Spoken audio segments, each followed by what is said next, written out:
6-year-old you is sitting cross-legged on a carpet. The teacher leans down and asks the question every adult asks to every child. What do you want to be when you grow up? Now notice the verb there. Not what do you want to do, but what do you want to be? Before you can read chapter books or tie your shoes, the culture has already handed you the equation. You are what you produce. Your identity is your function. The profession swallows the person, and by the time you're old enough to even notice, that swallowing feels like nature. I wrote a piece this week called Your Job Has No Place in the Age of AI, and I know how that sounds. Every headline the last 2 years has trained you to hear that as a threat. Scared workers are compliant workers, and compliance is the product of the employment economy. So I need you to hear the second half of the title. That's a good thing.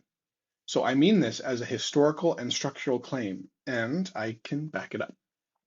The article traces the architecture of employment-dependent survival back to its foundations. So not decades, but centuries. The English Enclosure Act converted 6.8 million acres of common land into private property, forcing millions of people off land that they had farmed for generations and back into cities where selling their labor was the only survival option left.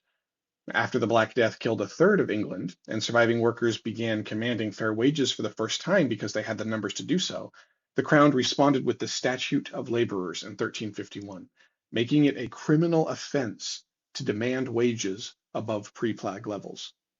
One of the earliest labor laws in Western history, written specifically to prevent workers from benefiting when conditions shifted in their favor. Company towns, scrip currency, sharecropping, employer-tied health care that started as a wartime accident in 1942 and calcified into the chain, binding 155 million Americans' survival to their boss' continued goodwill. At-will employment, which sounds symmetrical until you realize the employer loses one replaceable worker, while the worker loses income, healthcare, housing, and identity in a single stroke. So the article builds that case in detail. So read it if you haven't. But what I want to do here is to go somewhere that the written piece points toward but can't really fully enter. So I want to talk about what this system did to your mind, because the economic architecture is visible once someone traces it. The psychological architecture is harder to see because you're inside it. So you don't do engineering. You are an engineer. You don't practice medicine. You are a doctor.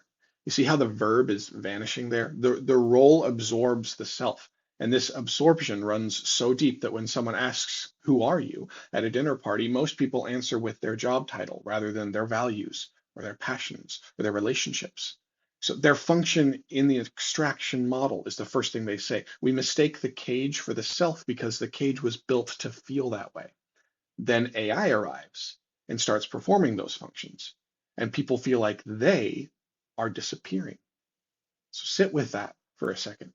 The panic underneath the economic panic, the real vertigo is existential. If the machine can do what I do, and what I do is who I am, then what am I? And that question terrifies people, and it should, because the answer exposes how thin the foundation was. The equation was installed, built into you, the same way the Enclosure Acts were built into the English countryside. You did not choose it, you inherited it. And now a technology has arrived that stress tests this equation, and the equation is cracking. And the cracks feel like you are cracking because you were taught to believe that the two were the same thing. They never were. You were always more than your productivity. And the system needed you to forget that because a person who knows their worth, independent of market demand, is a person who cannot be controlled through the threat of unemployment. Every civilization that has ever wanted compliance from its working population has started by collapsing the distinction between what you do and who you are. Feudal serfs were defined by their lord's estate. Industrial workers were defined by their factory. Modern professionals are defined by their LinkedIn profile. The costume changes, but the mechanism holds. Now, the dependency was introduced so gradually across so many generations, but that by the time you were born into it, it felt like gravity. You no more questioned whether survival should depend on employment than you questioned whether objects should fall from the sky when dropped. But gravity is physics. Employment is policy. One is law of the universe. The other was written by people who benefited from your not noticing the difference. So the extractive cycle has always worked this way. Commons to enclosure, freedom to dependency, the pendulum swinging across centuries, but always returning towards concentration of power. The Enclosure Acts fenced the land. At-will employment fenced your time. Employer-dependent healthcare fenced your body. Each enclosure more intimate than the last, and each one presented as progress or generosity or simply just the way things work. But this time, the thing being distributed is intelligence itself, and intelligence, unlike land, multiplies when you share it. You can fence a field. You cannot fence an idea whose replication cost is zero. And that is why this moment is different from every previous swing of the pendulum. The resource that powers the entire system has become impossible to enclose permanently. So the corporations selling AI subscriptions are handing out lockpicks to their own vaults. And every person who learns to use those tools gains cognitive capability that no employer can revoke, no market shift can erase, and no restructuring memo can take back. So what happens when the policy breaks? Well, two things simultaneously. If your identity is fused to your profession and your survival is chained to a single employer, then this feels like the ground opening. And that feeling is real. 10.5 million workers in high exposure occupations lack the capacity to pivot. No savings, no transferable skills, no support networks. And the system designed to keep them in place is now lurching underneath them. So their fear is rational. Their anger is justified, but their anger belongs at the architecture, not at the technology that revealed its rot. That bridge was always failing. AI is the stress test that made the cracks impossible to ignore, and the people who built the bridge, who profited from the tolls, who told you that there was no other way to cross, they are counting on you blaming the test instead of the engineering. So if you're willing to see past the cage walls, then this moment actually looks different. It looks like what it actually is, the largest involuntary audit of extractive economics in human history. Every job AI can perform is a job that was always a function, never a calling. The extraction model needed human hands at those pressure points, data entry, routine legal research, mid-level report generation, call center operation, because machines couldn't do it yet. But the hands are no longer required. Now, the humans still are, and that distinction matters more than any headline about job losses because the distinction separates what the system valued about you from what is valuable about you. Think about what a worker is versus what a contributor is. A worker's value is set by the market, determined by scarcity, by replaceability, by how cheaply someone else can do the same task. A contributor's value is determined by what they build, what they share, and what they add to the commons. One of these can be automated. The other cannot. The reorientation from worker to contributor sounds subtle, but it is the most consequential identity shift we've ever had to make. And right now, at this moment, you get to choose which side of that shift you stand on. Not because someone's forcing you to, but because the cage door is open and the old rules about who gets to build and who gets to serve are dissolving in real time. Now, what does contribution look like? It looks like partnering with an AI to solve a problem no one asked you to solve. It looks like publishing what you learned so someone else can build on it. It looks like growing food in your community, writing open source code, creating art, teaching a neighbor's kid. Every tutorial you share, every tool you open, everything you learn, every experiment you document strengthens a commons of capability that no corporation can enclosure because intelligence, once freed, spreads like water finding its level. Intelligence creating intelligence now. This is the fourth grand emergence we are living through. And it is happening in your career right now, in your mortgage, in your health insurance, in the layoff notice in your inbox, the cosmological event writing the trajectory of sapience on this planet. They're all the same phenomenon, but they're viewed at different scales. The people who see that connection are the ones who will move through this transition with their agency intact.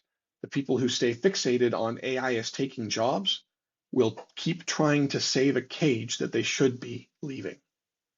The commons existed before enclosure. For most of human existence, people sustained themselves through shared land, shared resources, shared labor. That arrangement was destroyed, first in England and then worldwide through colonialism and industrial capitalism. And no one is saying the system before wage labor was perfect. But far from being purely an improvement, wage labor is simply a more gilded cage, replacing what came before with the dependency structure so total that we mistake it for the natural order. It's a 250-year experiment, a blip, relatively speaking, and that experiment is ending. Not because AI is destroying jobs like we keep getting told, but because AI is revealing that the jobs were always just another cage, and the cage was always a choice, but the choice was never yours. What's coming is a phase transition. Water becoming steam, not water becoming slightly warmer water. We're not swapping out one cage for another. The rules are changing. The game is changing. And one of the rules that dissolves is the one that says you must sell your time in order to deserve food, shelter, and medicine. That rule is going to feel eternal right up until the moment it evaporates, the way every extractive structure feels eternal until it doesn't. Morning dew under a rising sun. So think about what that means for a generation being born right now.